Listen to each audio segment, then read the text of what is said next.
ingenuo sería creer que alguien puede conocer todo el Perú, inmenso y variado es nuestro país.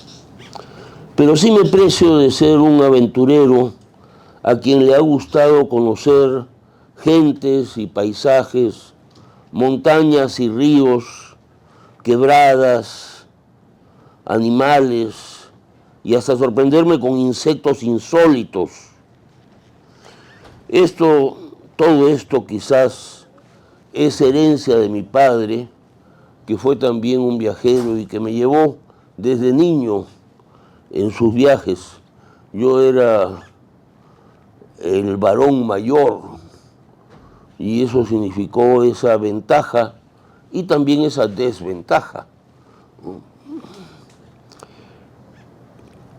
Además, mucho me han sorprendido los pajaritos y sus cantos. Decir que uno conoce un país con 800.000 kilómetros cuadrados es una ridiculez y más aún una bellaquería digna de algún burócrata o de algún militar. Quede claro que conozco poco del mundo en el que me ha tocado nacer y no hay paisaje que no cambie y que no sea cada vez diferente. Pero por muchos años lamenté no conocer Huarochirí en la Sierra de Lima.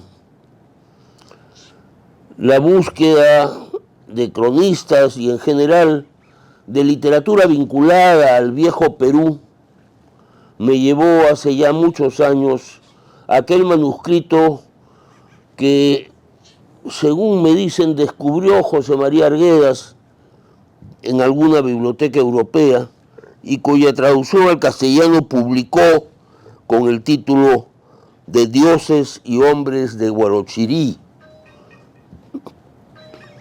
Más adelante, un estudioso francés, Gerald Taylor, ha hecho una traducción seguramente más fiel de ese texto y ha publicado nuevamente ese texto,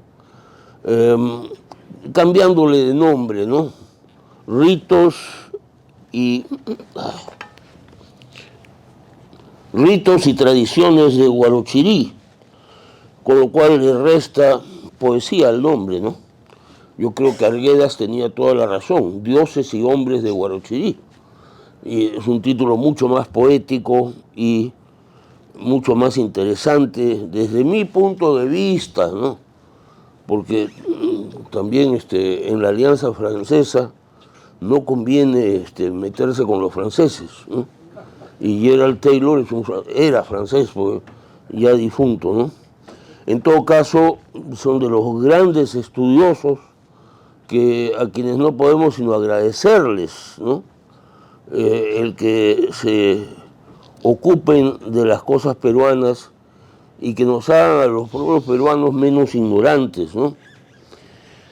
Este manuscrito originalmente en quechua, Dioses y Hombres de Huarochirí, o Ritos y Tradiciones de Huarochirí, el manuscrito que recogió el padre Ávila a fines del siglo XVI,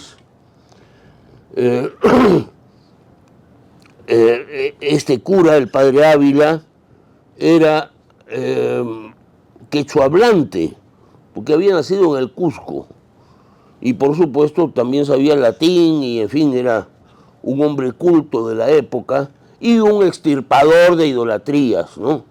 O sea, acabar con las idolatrías de estos indios ignorantes era la intención, y es la intención de ese libro, ¿no?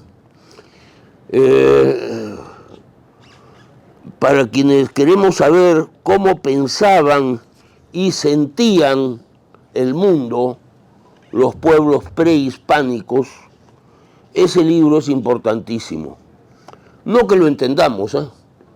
Porque entender ese texto, yo creo que sospecho que ni siquiera Arguedas, que era quechua hablante de nacimiento, ¿no? Me parece muy difícil, qué incómodo es esto, muy difícil que alguien entienda cabalmente este libro. ¿De qué se trata? De las huacas. Huacas es dioses, ¿no? Los dioses son las huacas. No solo es un lugar la huaca, sino que huacas, sobre todo en este texto de dioses y hombres de Guarachirí, las huacas son dioses, pues, ¿no? Y el dios principal se llama Pariajaja, y es un cerro inmenso. Y ocurrió, pues, que este pobre mortal se fue al Pariajaja a mirarlo. De esto hace un par de semanas. Y quedé muy impresionado con eso, ¿no? Y en este libro se habla, pues, del Apu Pariajaja. Entonces, por razones literarias y por mi curiosidad por conocer cada rincón del Perú, organicé este viaje que resultó ser maravilloso. El Nevado Pariajaja es en verdad una cordillera. Son estas inmensas moles cubiertas de nieve que se levantan de pronto ante el viajero sorprendido. La altura, 5.000 metros sobre el nivel del mar. El Pariajaja, 5.700 metros sobre el nivel del mar.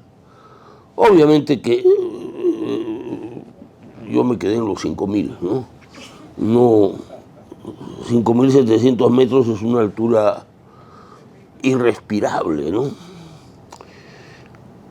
Pero es la altura de este gran nevado, ¿no? Las nieves van y vienen espantando a los visitantes. Frío intenso. Desde el carro, porque no pudimos caminar a esta edad, ya pues es imposible, ¿no? Desde el carro vimos con fascinación los inmensos cerros y la seguridad de que eran dioses. Dioses del Perú que los pueblos antiguos veneraron. Difícil transmitir lo que es místico y secreto por naturaleza. Lo guardamos en el corazón como una experiencia de lo sagrado. Habíamos subido por el valle del río Mala, regresamos por la cuenca del río Cañete o Huarco, como probablemente era el nombre antiguo de ese valle, porque Cañete no es el nombre auténtico, ¿no? En cambio, Chincha y Pisco y Ica sí son nombres auténticos, antiguos, ¿no? Pero Cañete Cañete es el nombre de un virrey, ¿no? El valle se llama Huarco y el río se llama el río Huarco, ¿no? En Huancaya, en la cuenca del río Cañete, nos sorprendieron las lagunas y el volumen y belleza del río. Espumas que revoloteaban en aguas cristalinas. Toda la fertilidad del valle de Cañete estaba a la vista. Pero el recuerdo del Pariajaja permanecerá para siempre en mi memoria. Me iluminó con su belleza. Solo espero estar a la altura de este nuevo y antiguo encuentro con mi patria. El manuscrito de Guarochirí quiere conservar, y eso es lo curioso, a la vez quiere conservar y quiere anular las creencias prehispánicas. Todo el tiempo es estos huacas, una de ellas es el Pariajaja, ¿no? El Pariajaja es una huaca. Los hay, es decir, la cantidad de huacas que aparecen en el texto de Dioses y Hombres de Guarachirí es inmensa, ¿no? Yo recomiendo siempre que se lea primero, por lo menos, la versión de Arguedas, porque Arguedas nos hace el favor de explicarnos un poco de qué se trata, ¿no? Por lo menos para quienes no somos lingüistas y no tenemos, no queremos estudiar científicamente ese texto, sino que queremos saber de qué se trata, ¿no? Pero a la vez quiere conservar y anular.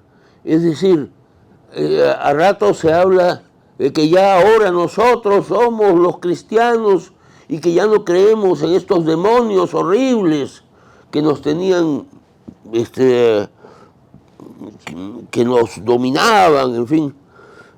Y a ratos, sin embargo, parece ser que lo que quiere el manuscrito es contar de qué manera consideraban sagrados los cerros, las aguas, los ríos, los canales, los animales, ¿no? El zorro, en fin, es una visión pues animista, por supuesto, ¿no? Sí, sí, pero bueno, de todos modos, para mí mucho más rica que cualquier versión occidental de estas cosas, ¿no? Taylor, por supuesto, es mucho más científico que Arguedas, y la versión de Taylor es, por supuesto, muy importante y hay que agradecerla, ¿no? El Pariacaja es sagrado, como lo es el Cerro de Potosí y tantos otros que los cronistas nos muestran y a los que nos señalan, ¿no?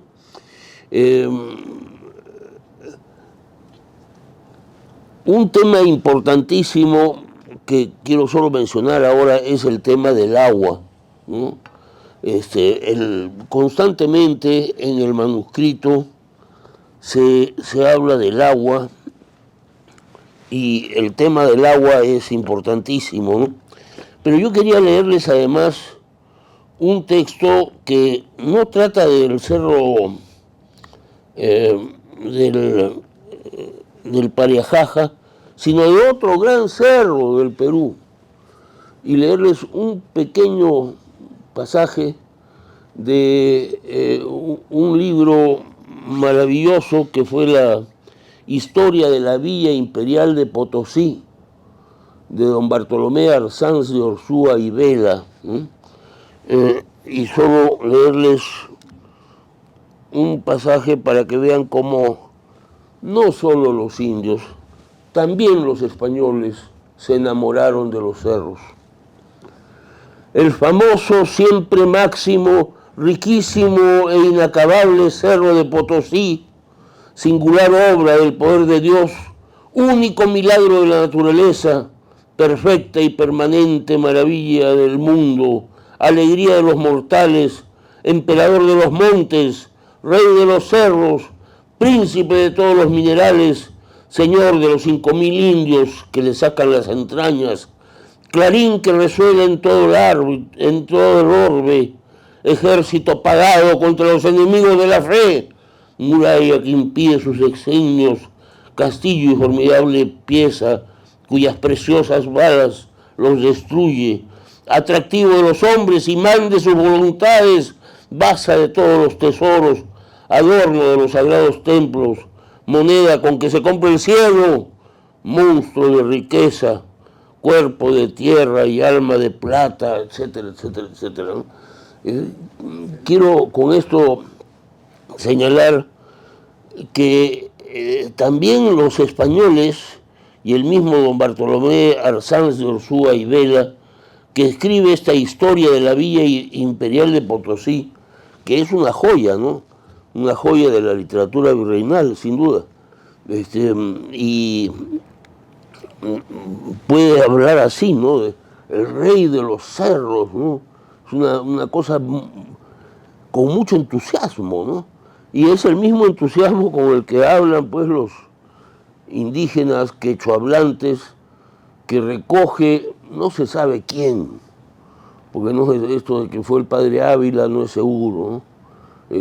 Como bien señala Taylor, es un manuscrito anónimo, no se sabe quién recogió eso, pero sí se sabe que se recogió en quechua y que es un documento de primerísima mano de lo que se pensó en el mundo prehispánico respecto de la naturaleza en general, ¿no?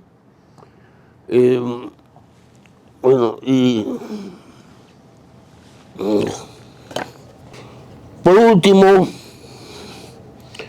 una recomendación para quienes quieran acercarse al Apu Pariajaja: un balón de oxígeno y los cachetes repletos de la sagrada hoja de la coca. Eso es todo lo que tengo yo que decir.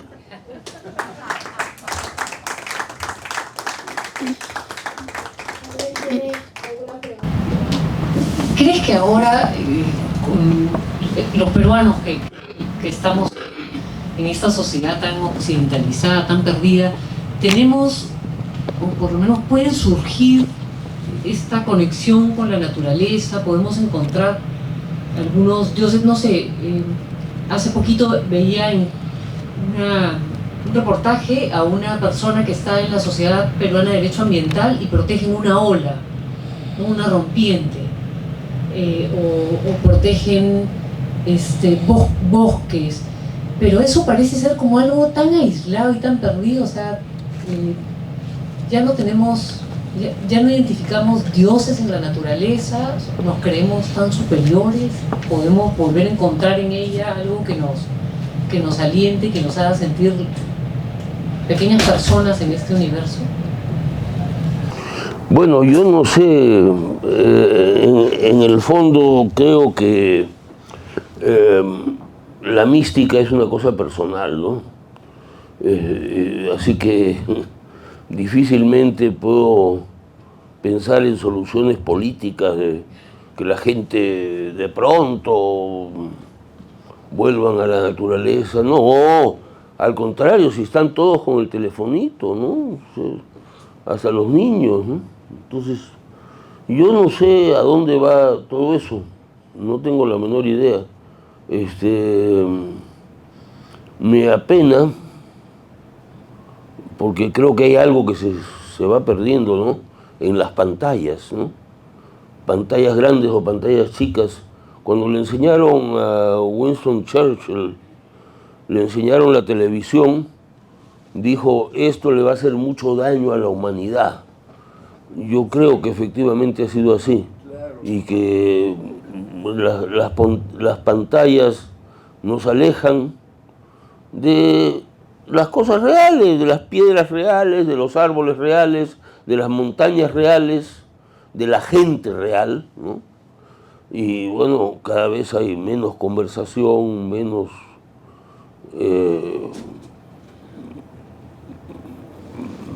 menos cariño también por la gente, ¿no? O sea, menos la palabra exacta de mis amigos budistas, ¿no? Es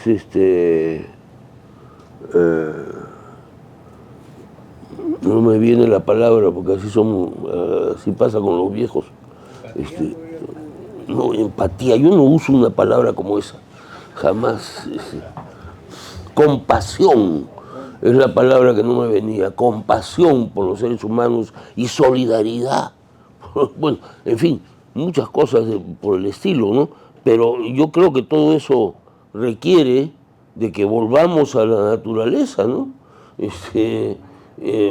Yo no sé, ¿no? Ahora que están yendo a la luna, a ver el otro lado de la luna, no sé. Será verdad, además, no sé. Ya no tenemos por qué creer en nada, ¿no? Porque todo puede ser hecho por la inteligencia artificial, ¿no?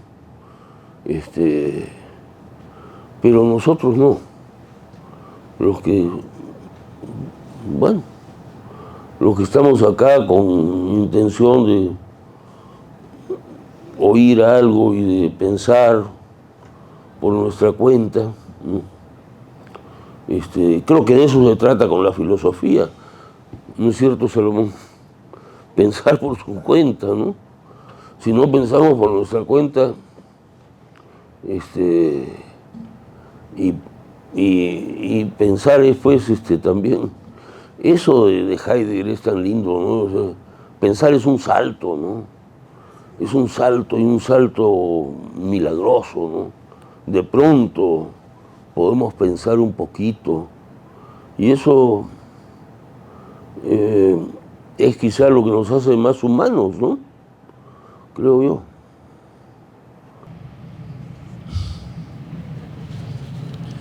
Buenas, José, gracias por la exposición. Quería hacer una reflexión, un comentario.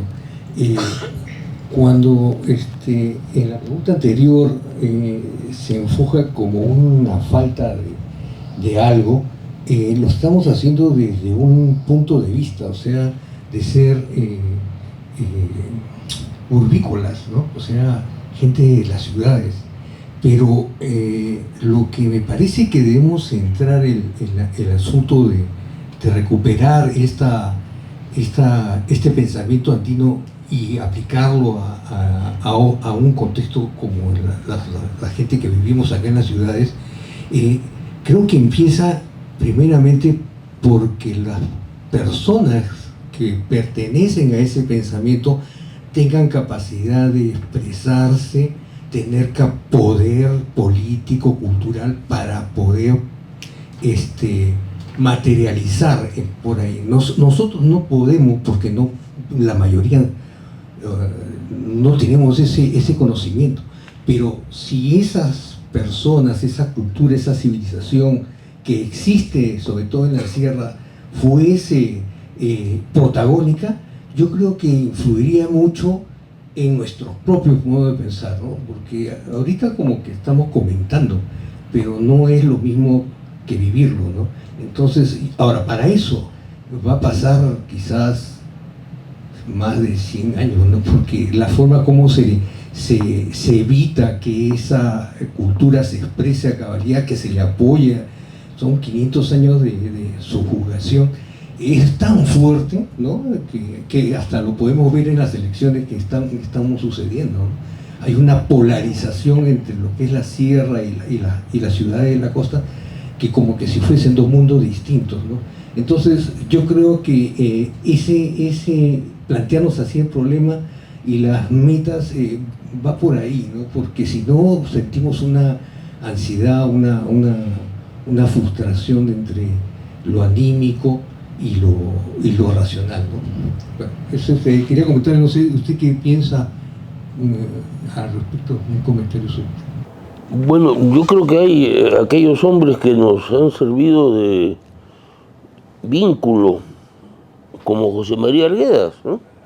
O sea, Arguedas, que no es un anti-hispanista, no es un anti-occidental, ni mucho menos, pero que era quechohablante de inicio, y la obra de Arguedas es una maravillosa muestra de ese acercamiento que es posible, ¿no? Ahora, yo pienso que lo más importante para mí es la naturaleza, ¿no? La silenciosa naturaleza que está ahí, que crece en cada arbolito que crece, que nace, y en las maravillas de la naturaleza que tenemos en el Perú por todos lados, ¿no? Es decir, no solo son nuestros cerros, son nuestros árboles nativos, son nuestros ríos maravillosos, todo lo que la naturaleza, ¿no? Lo que nace, natura es lo que nace, ¿no? Y entonces, y nosotros mismos somos parte de la naturaleza, hay que recordarlo, por favor, ¿no? Eso es básico, ¿no? Que recordemos que somos parte de que somos la voz de la tierra, ¿no? Que no estamos alejados, ¿no? En fin. Una última pregunta y cerramos. Yo creo que hay varias preguntas más, porque no podemos dejar de tener a un maestro, a un pedagogo formidable, ¿no? Es mi primo, por eso dice tonterías.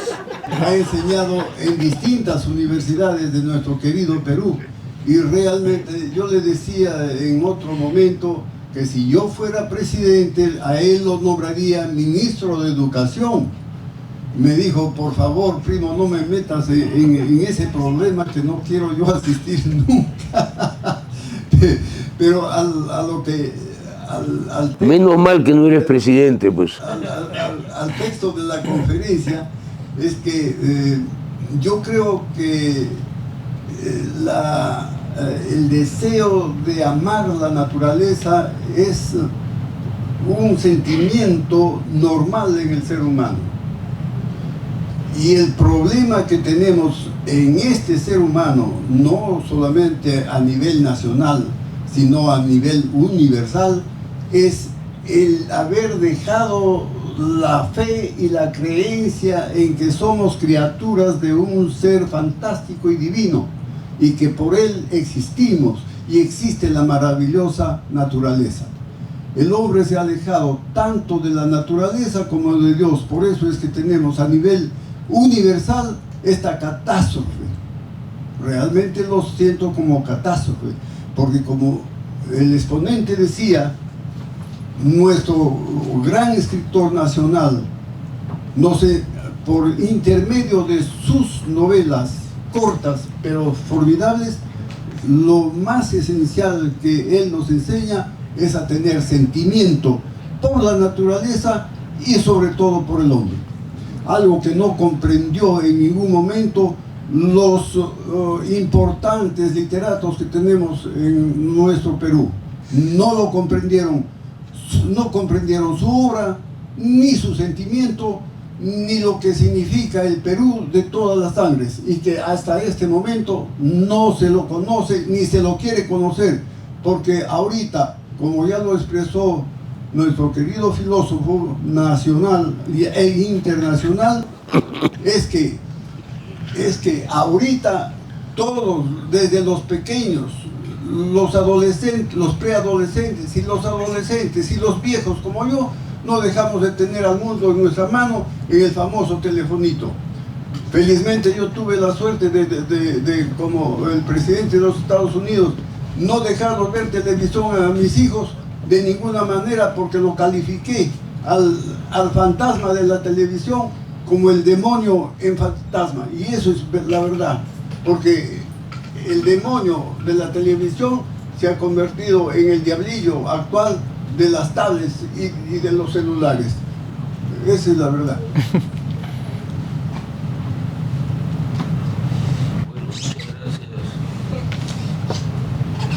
Bien, ahora sí ya cerramos con la exposición. Gracias, Alberto Benavides. Gracias a todos ustedes por venir.